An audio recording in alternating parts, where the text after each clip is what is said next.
السلام عليكم ورحمة الله وبركاته. ازيكم عاملين ايه؟ يا رب تبقوا بخير. النهاردة هنشتري مع بعض مشتريات الاسبوع من الخضار وازاي نحافظ عليها في التلاجة عشان تعيش معاكي فترة اطول.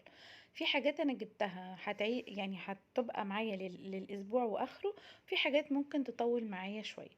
مثلا انا دلوقتي جبت الكابوتشي الاربعة الكابوتشي دول كانوا عاملين 10 جنيه.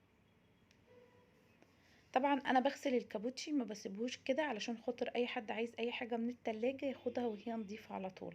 مش لازم كل ما يعوزوا حاجه لازم اقوم ان انا اغسلها وانضفها. جبت برضو كيلو الخيار كان عامل 10 جنيه. والخيار بحب ان انا اجيبه كبير شويه ما اجيبهوش صغير، ولو كبير ما اجيبهوش طري علشان يعيش معاكي فتره اطول. والبتنجان الرومي جبت برضو كيلو، الكيلو كان عامل 6 جنيه ونص دول. كان ازيد من كيلو بشوية. البتنجان ده يعني ما بجيبش منه كتير لان ما عنديش حد بياكله كتير قوي يعني. فبجيب كيلو بس كفاية يعني.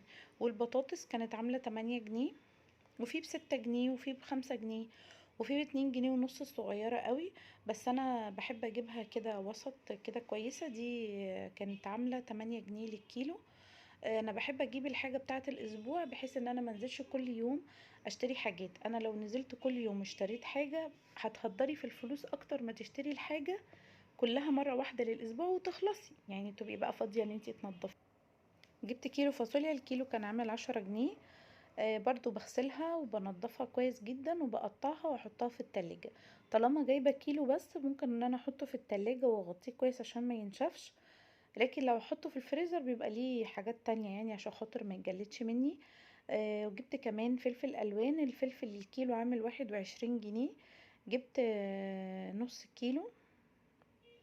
جبت اصفر واحمر، والاخضر ده عادي اللي هو الفلفل الرومي. الفلفل الرومي دوت الربع عامل 5 جنيه.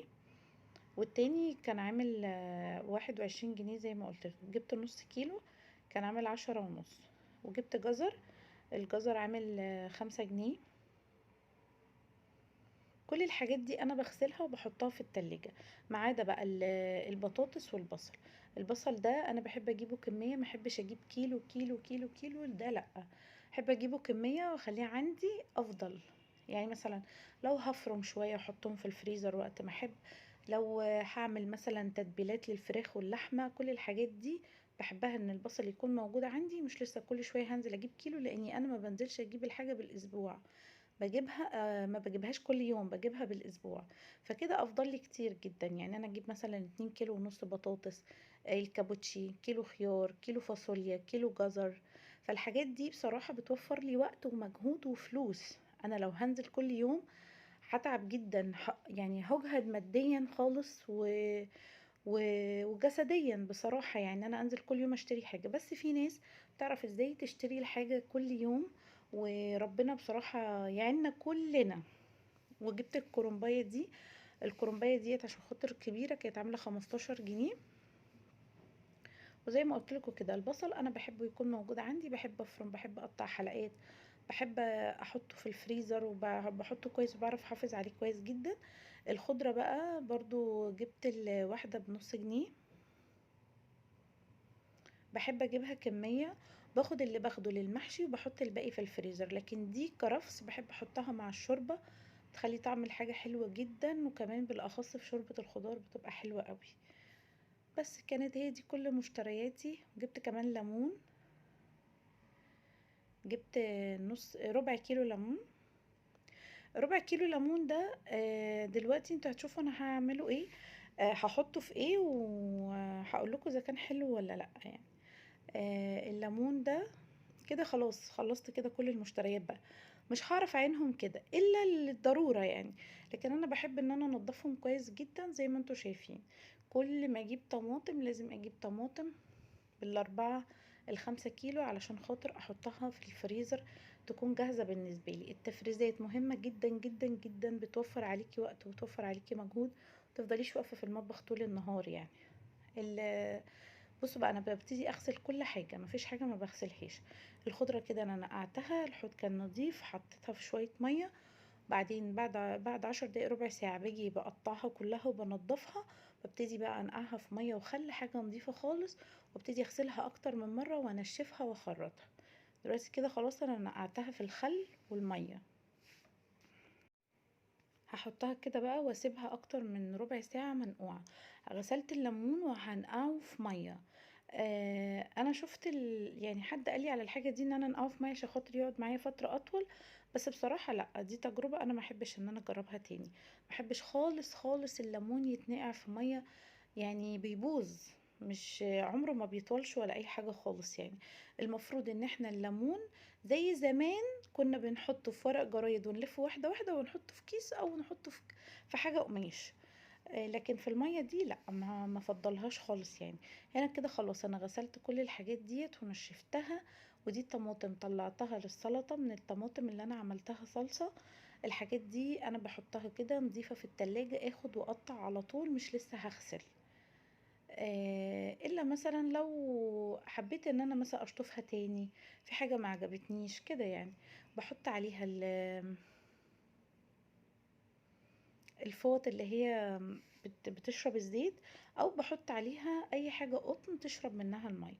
البتنجان برضو انا مسحته، والبتنجان دوت انا هقطعه واعمله مثلا مسقعة، اعمله بابا غنوج. بس لكن ما بحبش اجيب اكتر من كده لاني ما حدش عندي بياكله قوي. الفاصوليا برضو خدتها وغسلتها وهنقعها شوية، وهبتدي ان انا اخرطها. البصل الاخضر انا بقطع العروق بتاعته اللي هي الخضرة دي، بس ما برميهاش، انا بخليها موجودة عندي، بحطها في الفريزر. حطيها مع اي شوربة صدقيني مش هتندمي، هتاكلي احلى شوربة سواء في اللحمة او في الفراخ. حطي معاها حتة من الحاجات من العيدان الخضراء بتاعته، قطعيها وحطيها في كيس في الفريزر، وكل ما تيجي تعملي شوربة حطي حتة منها، تبقى حلوة جدا.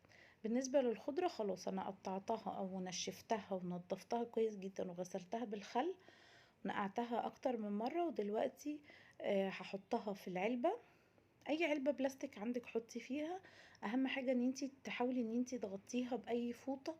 دي فوطة للخضار بحب اغطي بيها الحاجة. بحطها في التلاجة بتعيش معايا اكتر من 10 ايام لو انا حابة. لو انا دلوقتي مثلا كنت حابة ان انا اخرطها كنت هاخد شوية مثلا المحشي والباقي اللي انا هخرطه احطه في الفريزر للضرورة. بس برضو انا ما بحطش كميات خضرة كتير متقطعة. الكابوتشي خلاص انا غسلته وحطيته في العلبة، بس طبعا الغطا مش هيقفل، فحطيت عليه الغطا بتاع الاطباق. وريتهولكوا انا كمان في المشتريات. هنا الجبنة القريش بحب اجيبها بالكيلو، الكيلو ده منها عامل 45 جنيه. طبعا عشان خاطر انا باخدها كمية من الست، فهي بتقولي حطيها في المية وكل 3 ايام غيري لها مية ونقعيها كده فيها، بتقعد معايا برضو بتاع اسبوعين. برضو حلوة جدا. بس مثلا في الشيل بتتخبط كده، ولان انتوا عارفين هي عايزة حاجة تتشال فيها بالراحة قوي. بحطها بقى ايه دول اللي اتخبطوا، بحطهم في علبة وبرضو بسحب منهم، يعني دول بيكون استهلاكهم قبل التانيين.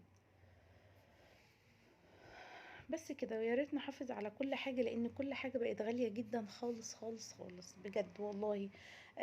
يعني لازم ان احنا لما نشتري الخضار نعرف ازاي ان احنا نحافظ عليه. لو سبتي الفاصوليا بكيسها هتطلعي اكتر من ربعها بايظ، لو سبتي البسلة بكيسها هتطلعي اكتر من نصها بايظ، وهتفضل كده كل واحدة بايظة هتبوظ كل اللي جنبها.